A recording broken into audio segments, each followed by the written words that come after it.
Hi, my name is Claude Roux. I'm a professor of forensic science and the director of the Center for Forensic Science at UTS. I'm also the president of the International Association of Forensic Sciences. When people find out that I'm a forensic scientist, they often ask me what the next big thing will be. What's the next DNA? The reality is, the next big thing is not a single technology. It's rather our ability to join the dots and understand the information we already have and understand what we are doing, and how we can convey the information to the various stakeholders we interact with. It is now my pleasure to share with you the second in our two-part In Conversation series that seeks to combine academics and industry professionals from both the humanities and science disciplines. Someone who is connecting the dots already is Dr. Simon Walsh. He's counted among a select number of UTS alumni as a luminary of the university. He's the National Manager of Specialist Operation of the Australian Federal Police. The portfolio he leads includes forensics and criminal intelligence, and Simon has been with the AFP since 2006. Here is speaking with Dr. Sunil Badami, a Doctor of Creative Arts from the University of Technology, Sydney, on the exciting future and challenges for forensic science. What's your specialty or research interest? Essentially, I'm a scientist, but through my practice, that science has been very much applied. So it's been applied throughout my career to supporting operational work and supporting investigations, providing evidence to courts, and more recently in a leadership sense to really look at the ways of getting the best out of those specialist capabilities to support the broad operational work of the AFP. What are the biggest challenges in educating people, whether it's the media or juries or the legal system or police officers and law enforcement? What are the biggest challenges about educating people about forensic science for you? I guess the most consistent challenge is having to explain something that's inherently complex, and it's probably taken a lot of specialist study and practice to understand as a practitioner.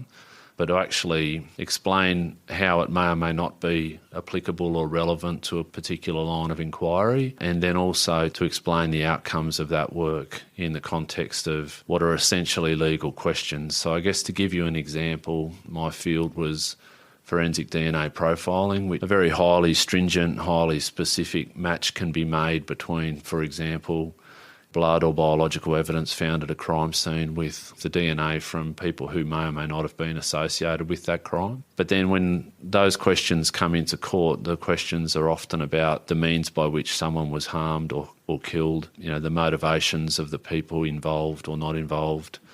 And those questions are different to the questions that have been approached under the scientific methodology that's DNA profiling, which is really about identifying the source of the material. Sometimes the science can be applied to different questions, sometimes it can't.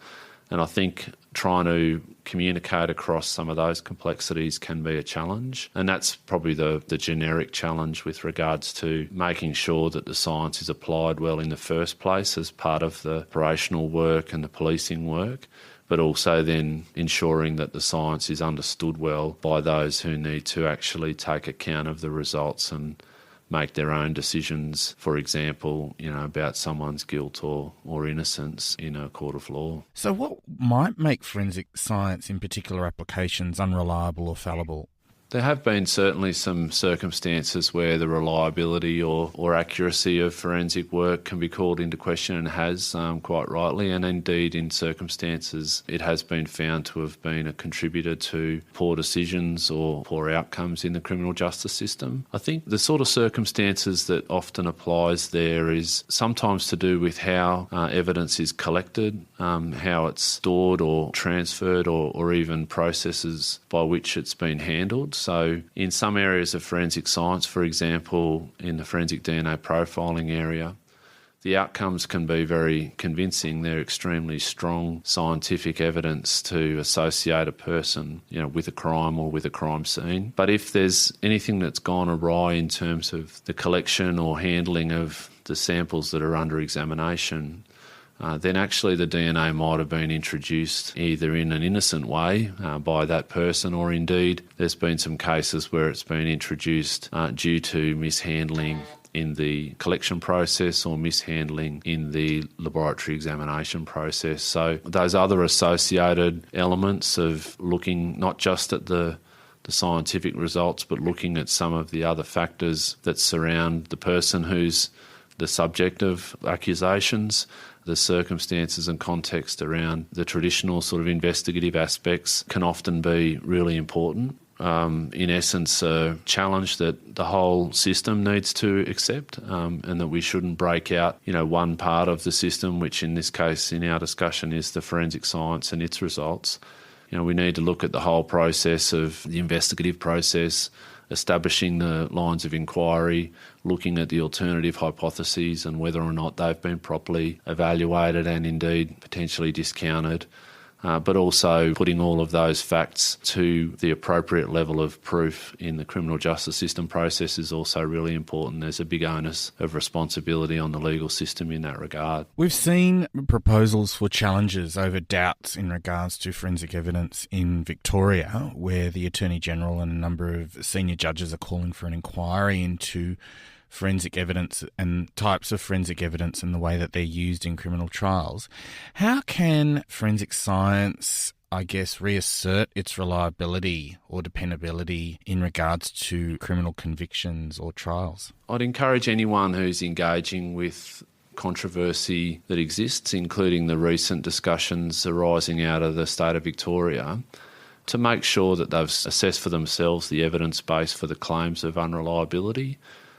What I see when I look at those particular issues that are brought into the media and are being propagated further by the State Attorney-General is that the evidence base that's been used to question the reliability or appropriateness of forensic evidence is an evidence base that's come largely out of the United States, and most of those issues are over a decade ago.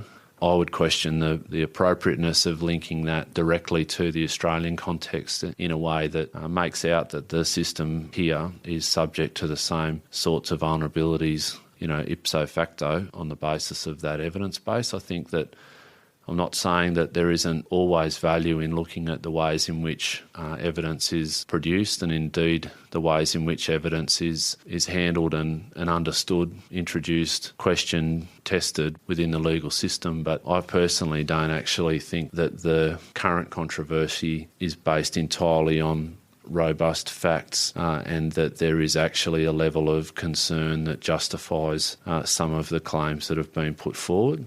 It's not to say that I wouldn't be eager to see us and others from the forensic community participate in ongoing discussions, but from a personal perspective, I don't think there's a crisis of validity or unreliability that should be actually targeted towards the forensic sector as one of the areas that needs some sort of reform.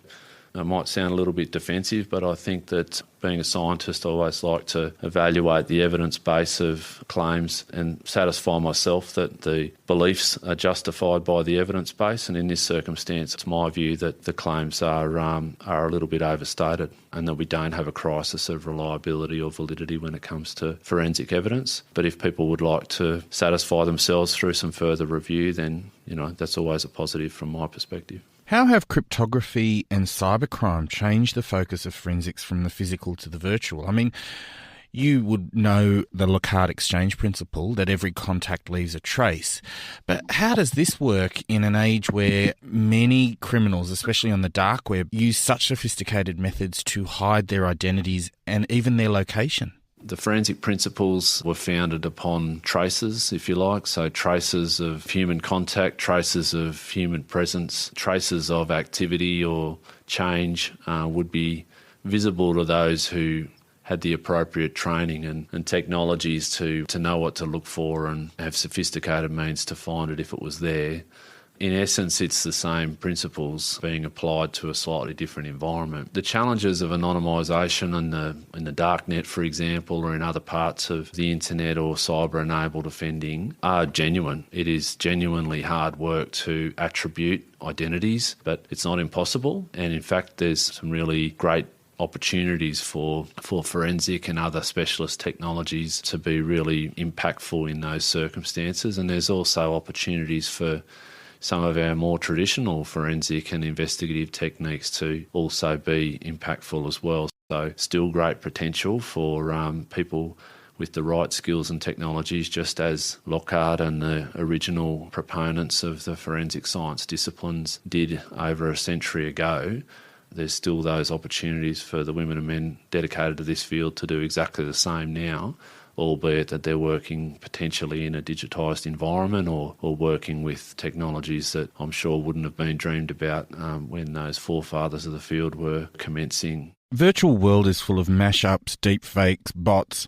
How do you determine the veracity or authenticity of digital evidence, especially if it's been tampered with or erased? And how reliable is this in comparison to traditional forensics, given that one of the landmark cases in Australian forensic history was questioning the validity of the use of a photograph of a fingerprint? How has this changed, in determining the veracity or authenticity of evidence, given that people can simply wipe hard drives or encrypt messages or files? These are all part and parcel of the sorts of challenges that all forensic disciplines face. I mean, essentially, the great challenge of forensic science and why I think it attracts people and keeps them hooked is that no day is the same. The difference between us and a research or pathology, commercial lab environment is that we don't have pristine samples ever. We are always dealing with mashed up, mixed up, poorly presented, poorly preserved fragments of whatever it was initially or whatever it is that might be of value. And our challenge in forensics is to still be able to work with that context and try to determine analytical outcomes or observations that would be of some value in answering the sorts of questions that ultimately apply to the context we're working in. Is this evidence of a crime? Is this evidence that links a person to a crime? Can we rely on it? To what degree can we rely on it? How do we know that this isn't misleading or hasn't been presented in such a way as to deliberately obfuscate or mislead? These are the quintessential questions and challenges that forensic disciplines face. What we're finding now is that, they're enabled in many circumstances by really sophisticated technologies. And we need to approach them in that context now as well, sometimes for the first time and sometimes to a degree that is in and of itself going to present a different level of challenge or complexity for us. But that's our challenge. That's what we have to face up to.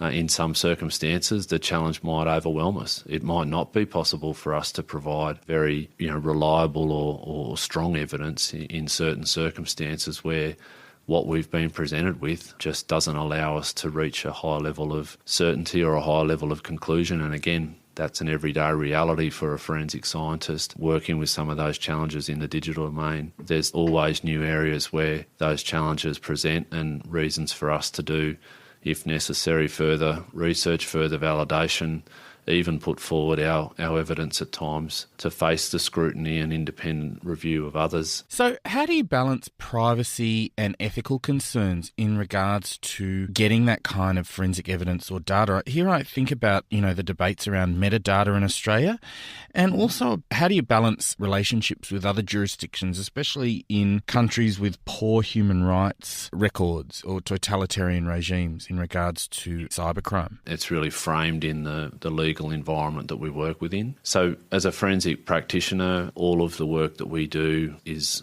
accountable to the authorities that have been provided to us or to policing organisations at law. So there's no opportunity for us to go outside, speculate or think of different ways in which we might be able to collect or use information if it's not actually prescribed as something we can lawfully do at law. So used in your question, the example of metadata, that's something that would be obtained under a warrant, which would be given to the officers responsible for the matters by a registered authority, whether that's an administrative authority or a judicial authority, depending on the circumstance. And then the data that may or may not be able to be analysed from that would have to fall within the scope of that authority. So there's quite clear, transparent lines by which our work is very tightly governed, and there's no scope for us to work beyond that.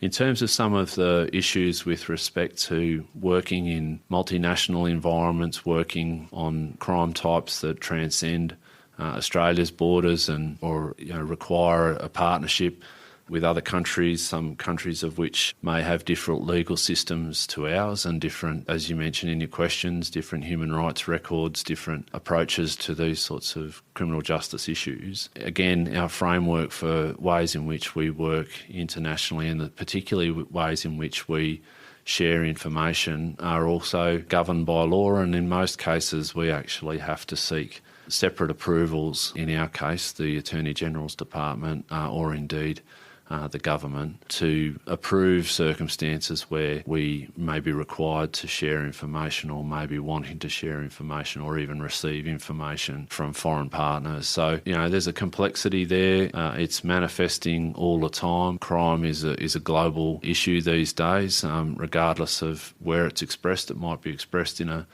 small town or community in Australia, but it could well be actually generated from an offshore environment and the profits could be returned back to a different offshore environment. So we have to think globally when we think about some of the crime problems we're dealing with. We have to then work with a partner environment which can be itself quite diverse. But the reassuring thing that people should always understand is that as a policing organisation, the powers are given to us by the government, by the consent of the people. We only work within the scope of those powers. Why does Australia seem to punch so much above its weight in regards to forensics and forensics technology? Australia's a major contributor to forensic innovation globally and has been for some years. The Polylight is one example of innovation in Australia that's now a global tool that's applied every day by forensic practitioners throughout the world. Some of our methodologies also are groundbreaking and have likewise been methodologies that have been adopted broadly throughout the global forensic community. The reasons for that are really a reflection of the value of forensic science in the broader criminal justice system. The Australian context has always been one in which forensic evidence has played a really key and critical role in investigations and the work of the criminal justice system. As we've mentioned in some of the earlier discussion, sometimes that role has been controversial and sometimes it's led to results that are questionable or indeed problematic. But even in those circumstances, the response has been constructive. After the Lindy Chamberlain affair from the 1980s, there was a Royal Commission. One of the recommendations from that Royal Commission was to establish a National Institute of Forensic Sciences, which at the time didn't exist anywhere else in the world, and that was in 1991 that commenced in Australia. So we've had the benefit of an oversight agency looking at standards, looking at best practice, facilitating training, facilitating pathways for professionalisation and so on for almost 30 years now. Some of those observations are now being made by countries like the US or indeed Europe where they wish they had something similar. So the value of forensic science has been well understood in the criminal justice system in Australia. That's then placed an onus on the professionals that are part of that field to ensure that their methods are up to scratch and up to standard for the work that they do. And that itself has then driven a real strong culture, I think, of best practice and innovation that the Australian community now proudly sees. As a consequence of that, lots of developments that occur here that become significant from an international perspective. What's the next big development in forensics, either philosophically or technologically? I think there's a range of areas that are occurring to me as areas of increased future development. We've talked a lot about the challenges of working in the digital domain. That's the present challenge for policing more broadly. And from a forensic perspective, that's putting a very heavy requirement on us to even deal with the core business of digital forensics as it is today, but also to start to help agencies like the AFP to progress their own strategies and their own approaches to dealing with a very different operating environment in the digital domain. The other things I think are, there's areas that are subject to significant change, such as in the fields of genetics, where the potential to customise genetics is now becoming something that, a relatively cheap and mainstream potential, and ways in which that might actually either lead to new types of crime or lead to different considerations around evidence could itself be another area of significant challenge. But I think, in essence, it's really looking at the way that society is changing, looking at the big impacts that are driving those changes, And it doesn't take very much for you then to think about ways in which that might impact the criminal environment or impact communities in terms of the potential for them to fall victims of crime. And, when you think about those circumstances, just behind those circumstances, we need to be thinking about the forensic challenges that those present. And we're very actively looking at the operating environment at the moment to monitor those changes and play them through in terms of ways in which they might actually represent as threats or opportunities for us, and try and be ready to respond when those circumstances arise.